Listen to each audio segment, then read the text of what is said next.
Hey guys, ArtOrAut here, about to plunge into a subject that is the very embodiment of beaten dead horses, the taxation frustration troubling our nations. Now, Mrs. Gina Rinehart, listed as the richest woman in the world due to her family mining company, insisted in an article that those jealous of her fortune should spend less time drinking and more time working. Oh, and that the government of her country, Australia, should lower the minimum wage and lower taxes if they didn't want to end up like Greece. Now, this all strikes me as a little dubious, coming from the source. I mean, if you've seen a picture of this woman, you might think to yourself, uncharitably, that maybe she really isn't in a position to be criticizing dietary habits. I'm just kidding, guys. What I mean to say is that suggesting to lower the minimum wage, there seems to be a little bit of self-interest evident there coming from a business mongol. Just like her opposition to the mineral resource rent tax and the carbon pollution reduction scheme probably wasn't totally selfless either. Now, what's interesting about her claims, though, is that she's a mining tycoon. Not only that, but it's a family business, and she's an heiress to it. Which means I'm willing to bet, and again, it's because I've seen this woman, that she has never so much as tapped a rock with a pickaxe unless there were 50 cameras watching. My dear Miss Rinehart, I'm not jealous because you have a large family fortune. Well, I am, but come on, who wouldn't be? I'm more agitated by the fact that the wealthy are in a position, due to their wealth, to secure, maintain, and expand their holdings, particularly at the expense of those with far less to spare.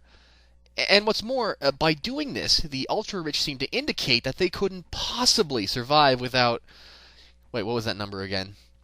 Right, $30 billion. I mean, what, $29 billion is just too painful to endure?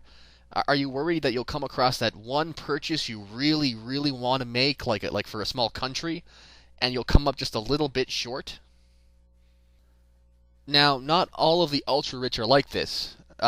Warren Buffett, for example, a billionaire investor and entrepreneur, went on record as noting that he only paid 19% of his income in taxes for the year 2006, without cheating or maneuvering or even trying to get a better deal. His employees, on the other hand, who, of course, aren't even millionaires, paid 33% of their incomes in taxes. I mean, outrageous. And he agrees. He is quoted as saying, "How can this be fair? How can this be right?" Now, he supports the idea of increased taxes for the ultra-rich, one of the few among his income bracket who do, and suffice to say his detractors are fighting every step of the way. Buffett's name is actually on the face of a financial plan outlined by Obama in 2011, called the Buffett Rule, under which there would be a minimum 30% tax rate on those earning more than $1 million.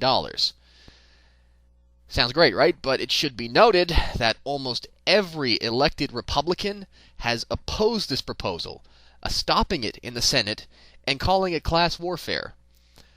It's a name that Warren Buffett actually agrees with, because he says, "There's class warfare all right, but it's my class, the rich, that's making war, and we're winning."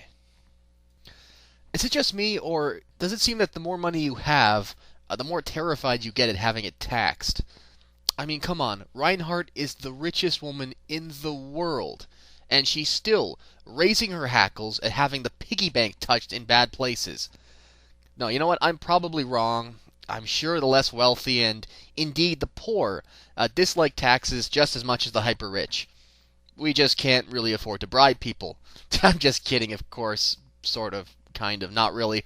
My point is that there is a staggering deficit, money that needs to be generated to toss back into this black hole, along with a federal government that, be it here or in the US, gobbles up currency like fucking Skittles, and the one greatest source of income is the same source raising the biggest shitstorm, composed of people who don't technically need the money. Not for survival, or even for comfort, because the ultra-rich are, as the title suggests, ultra-rich. Even if they downgrade to just plain old rich, they still get the big houses, nice cars, and maids. they might just have to settle for houses 11 times bigger than the rest of us rather than 20 times.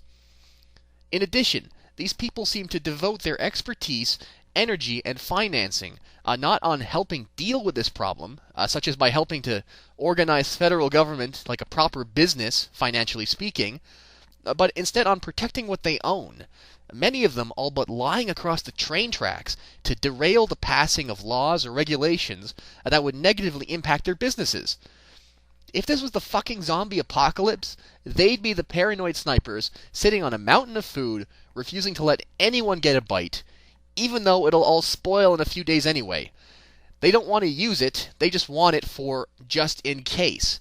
And the irony is that the longer the economy staggers and deficit balloons outwards, the more likely that this just in case is going to come to pass. I mean, it's also ridiculously unnecessary, born of fear of not having enough. And this is a fear entirely unjustified, because these are people who have more than I could ever dream, let alone want, let alone need. But hey, you know what? I am preaching to the choir, because I doubt that anyone who's ultra rich is actually watching this video. Though if you are, my bribe price is $20 million in a private island. I'm just kidding. Sort of, kind of, not really. Because, I mean, that's what it all boils down to, really. As much as many of us would like to claim that we'd do better in their position, be more generous, or at least more sensible, if we were raised in that environment, put in charge of this massive commercial empire for all our lives, we might very well be just as self-centered and stubborn as they are. So, their pig-headed, unreasonable, materialistic, asshole tendencies are understandable, but not forgivable. And as much as some elements of the media will continue to try and twist things in favor of the rich, try to gloss over the conflict and make us all forget, well, this won't be forgotten either. The economic troubles of our nations need solutions, and sooner or later the ultra-rich will either help become the solution, or they'll remain the problem. And given the money that they make comes so very much from the same people that they'd like to foot the country's sizable bill, us consumers, well, they won't like being the problem. Alright, this was less quirky, funny story, more socio-economical, political rant, but I hope you enjoyed it nonetheless.